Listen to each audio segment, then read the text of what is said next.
ছোটোবেলায় মাকে দেখেই আমি সব পুজো করা শিখেছি। তারপর যখন বিয়ে হলো, বিয়ে হয়ে ব্যাঙ্গালোরে এলাম, এখানে এসেও নিজের সমস্ত ঠাকুর হলো।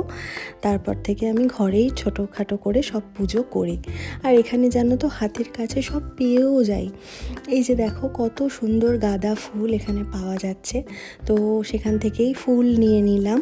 তারপর চলে গেলাম আমাদের পাড়ারই একটা বাঙালি মিষ্টির দোকানে। কত ভিড় এই মিষ্টির দোকানটায় দেখো, কালকে পুজো বলে তো সবাই এখান থেকে নিতে আসে, তো এখান থেকে অল্প করে একটু মিষ্টিও নিয়ে নিলাম। আর আরেকটা জিনিস তোমরা দেখো, এখানে কিন্তু কুল পাওয়া যায়। কত বড় বড় কুল দেখো, একদম নারকেলি কুল, এগুলো আমরা ছোটোবেলায় বলতাম। দেখো সেগুলো আমরা নিয়ে নিয়েছি, এত ভাল লাগলো দেখে। আর দেখো এখানে বেচারা ওর অফিসে চলছে, কল চলছে, তার মাঝখানেও আমাকে নিয়ে এসেছে। তো কালকের পুজোটা ইচ্ছা আছে ছোট করেই তো করবো, বাট তোমাদের সাথে শেয়ার করার ইচ্ছা আছে। আর এই যে এখন বাড়ি চলে যাচ্ছি।